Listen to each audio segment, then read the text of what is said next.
Hello everybody, welcome back to another video. I am hoping you guys are all having a jolly holly Christmas and Merry Christmas to you all. And in case you're wondering why this isn't a thank you video like I said yesterday, I will be coming out with a thank you video today in the afternoon, or if not today, then tomorrow, but I'm pretty sure I'll still come out with it today. So stay tuned for that. I also, if you realize the audio is a little bit different, I got a different microphone, so hopefully it does sound better, but I'm not expecting it to sound marvelously much better because I'm recording it on a not so good Chromebook, and this Chromebook is just, it doesn't really even compare. It doesn't hold a candle to what the microphone is. The microphone almost costs as much as this Chromebook does, and this is just for one purpose. So yeah, on a MacBook it would sound much better on a different other computer, which I usually record on. So that's that, and tell me in the comment section box below whether it sounds better or not, and I'll be much appreciated. Also, sorry if there's any like different noises, like my P's coming out as kind of like not so pleasant to your ear, not so really audio friendly. I'm still getting used to this microphone, so I apologize for that. Before we get into this video, if you'd like to continuing to support my channel, if you'd like me to get better devices, better, potentially maybe a better computer, consider subscribing. That's the best way you could do it, and it's free. So thank you guys so much for doing that. Again, I'll be coming up with a thank you video today because the amount of support I've been getting for the past couple of months especially has been just insane. So thank you guys so much for that. So right now we're looking at the GFS 6-hour average precipitation rain millimeters per hour, and this is actually showing how much precip is falling on the ground and how much is accumulated. And it's actually not showing the how the radar will look like. So we are going in time. There's actually not much going on at all. The eastern United States, quiet, a little bit chilly. You could see some 540 lines all the way down into Virginia, North Carolina. But the western part of the eastern part of the United States, if that makes any sense, is starting to warm up. Sorry about that, because you could see this system is starting to develop right here, spinning counterclockwise. It's bringing that warm air up and starting to, you could see if we look at these lines right here are starting to push further and further to the north. And with that, we get a big storm. I mean, you could just see how there's originally a part right here and a second part right here, and that is because this low is kind of bringing it up, this moisture. It's like it's secondhand army, I guess, if you want to call it, the Gulf of Mexico moisture, and that just swoops up into the cold air. And again, you can see several locations will start as snow. Maybe Sioux Falls will start as snow, some light mix, wintry mix, but then will transition to rain as this system pushes further to the north. And the real heavy snow doesn't really break out across these areas. This is some light to moderate snow around Thursday. This is Wednesday night, actually.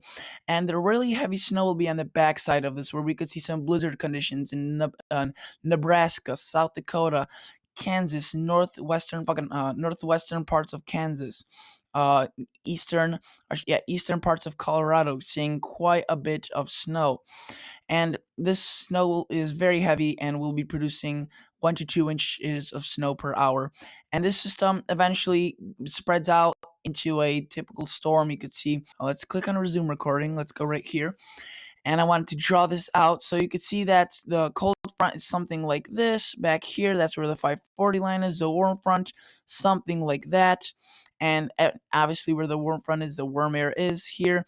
And the cold, the blue lines mean below freezing, and the cold air starts swooping in behind this, and the winds start pushing it in. And as we go on forward and forward, the system continues to spread out and continues to move forward, not relieving much snow for the areas that we're seeing rain earlier. So mainly the areas that will be seeing the heaviest snow is central Nebraska, southeastern South Dakota, Minnesota, especially northern portions, and northwestern Kansas and eastern Colorado. So let's look at the total snowfall. Remember, this is the GFS. It's not really the best model. It has increased its snowfall totals. It has definitely upped them up, and you could see last night at yesterday's video, I was talking about the storm, Winter Storm Eboni. In my long-range outlook, I was talking about Winter Storm Eboni, and again, I was saying that the GFS was showing nothing here, while the National Weather Service went with 8 to 12 inches still. And now the GFS has switched, and it's showing 10, 9, 8 inches of snow. And that's what I mean, guys. The GFS tends not to do a good job, and just like predicted, it filled these areas in with snow, which yesterday, if we go to yesterday's model run, I think it was 18Z, it was showing maybe an inch at most in these areas. You could see not much at all. Let's actually continue going further back to the 12Z. That was the model I used right there. You could see not much snow at all. And compared now to 24 hours later, Tuesday, Christmas Day, you could see much more snow. So let's look at the FV3 GFS, the test run, the parallel of the GFS. I think it's much better model. I think it does a much better job. You can see it has much more snow. I don't think it does a better job just because it has much more snow. I'm not I'm not being biased. It's just it has been more consistent and is agreeing with more models rather than just a GFS. So you could see more snow. I think some pockets of up to a foot and a half of snow is definitely possible. And then northern Minnesota seems more like a area where the snow will be more widespread and more and over a wider area, but not necessarily, those pockets of 15, 16 inches of snow. Let's zoom in on this. And if we were to look at this quickly, can't go to north central, let's just go to eastern United States then. And we could see that there's quite a bit of pockets of 16, 13, and then right next to it there's only 11 or 10. That is because if we go back to the radar, it's where that rain to snow transition will be occurring. And further up in Minnesota, not necessarily. So quite a variant can be occurring when the rain and snow line is only, maybe straddling a few miles between the snow and rain. You can see right there the heaviest snow, and that is mesoscale banding will definitely be forming there, guys. Up here you can see it's more lighter snow, not as heavy, more widespread. There's a bigger area covered, but it's just lighter. And here it's just a more bigger, greater, intense area. So very, very, very heavy snow across Nebraska, northwestern Kansas, and eastern Colorado. And again, I already show you the snowfall amounts, quite significant. And we could have a potential another system approaching into the East Coast, which we'll just have to watch around the New Year's Eve timeframe. So let's go. I already showed you the total snowfall. Let's go to the NAM model.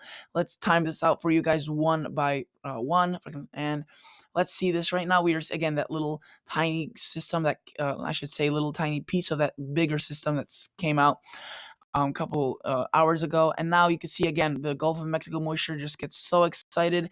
It just spurts out right into the central part of the country, into the cold air, where the cold air is stubborn, not moving, and we start seeing blizzard conditions and windy conditions. And again, this is the first light snow, so this isn't the heaviest, still moderate to heavy, moderate to light snow, I should say, but not the heaviest of the storm. The heaviest will be right on this backside around that early Thursday morning into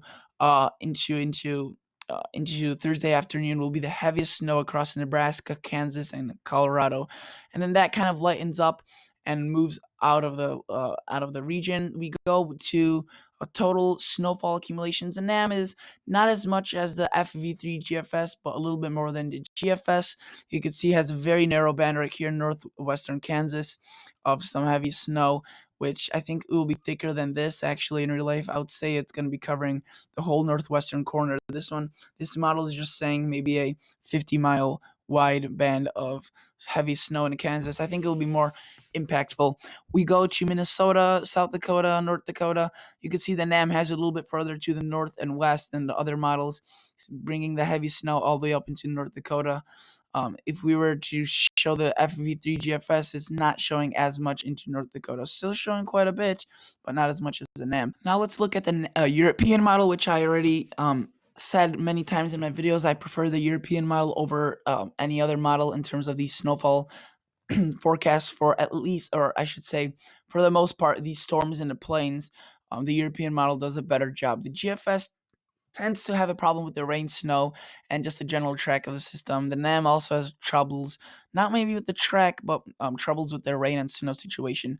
The European model kind of has that best handle on this. So you can see that there's a lot of cities that will be having quite a bit issues with the potential for seeing quite a little bit in the southern sections and quite a bit in the northern, or the opposite. So let's just look at some cities. So Sioux Falls, according to latest European model run, has around 10 inches. If we look at the National Weather Service, they have around 2 inches.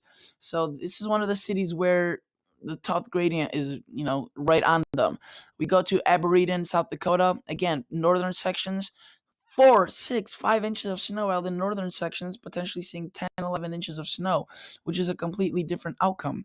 We go to a city like Pierre, South Dakota, a fairly large city, one of the bigger cities in South Dakota. Look at this, guys. Let's just hopefully we could. I did not mean to click on that. You could see that the northern parts of the Pierre, the metropolitan area, maybe 5, 4 inches, still quite a bit, but then the southern sections 10, 11, which is way more, almost double the amount. The next, probably the biggest major city that has this problem is Minneapolis and St. Paul. We go to these locations and you can see these two cities, the Twin Cities, south of them, right in the most southern portions, 3 inches, 4 inches, maybe even 2 inches. Most northern portions of the metropolitan area, right there, 12, a foot of snow. So definitely, guys, this is a storm that just, well, I mean, a storm that a little change, which it probably will change from now on for sure, will cause a huge change for many cities like, again, Eboni, Pierre, Sioux Falls, Minneapolis, St. Paul, um, cities like North Platte, Morris, Minnesota. Those cities are in between. You can see Mitchell, Lake Andes, Bassett, O'Neill. Those cities most likely, they're set in stone at this point to see quite a bit of snow. This won't shift that much.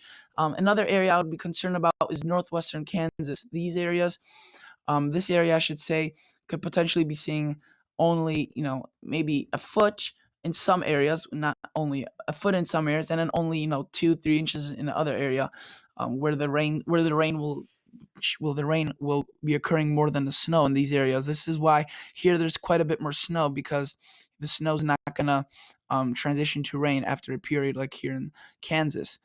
Let's go quickly to I wanted to go to the National Weather Service, and I already had this pulled up. And as I was recording this video, guys, actually, the National Weather Service upgraded South Dakota, northeastern South Dakota, to a winter storm warning. So that was a fairly new update. We go click on them, and the amounts I want to show you, Sioux Falls, they're basically straddling that city, kind of. It's probably the biggest straddling. I mean, just look at this. Let's click on this city or on this map, and the updated snowfall forecast. Look at that. Sioux Falls, right now, 4 to 6 inches, but I mean 25 to 50 miles to the south, 2 inches. Maybe 100 miles to the north, maybe a little bit more, 1 foot plus of snow, which is fairly ridiculous snow variation right there. So again, guys, this could still change and probably will change. Let's go to Minneapolis, St. Paul. They don't even have a winter storm watch or warnings yet. Uh, because they could be seeing so much rain that they may not even be seeing enough snow to look at that. Twin Cities right now, they're forecasting to be 2 to 3 inches of snow. St. Cloud a little bit further to the north, 8 to 12 inches, which is just, I mean, guys, that is a huge variation. You can see right there, they have lowest confidence area. This could still shift a little bit further north or further to the south. So stay tuned. I will be making a video on this definitely. Consider subscribing, consider liking the video, and I'll catch you all guys in the next episode. See ya. Bye.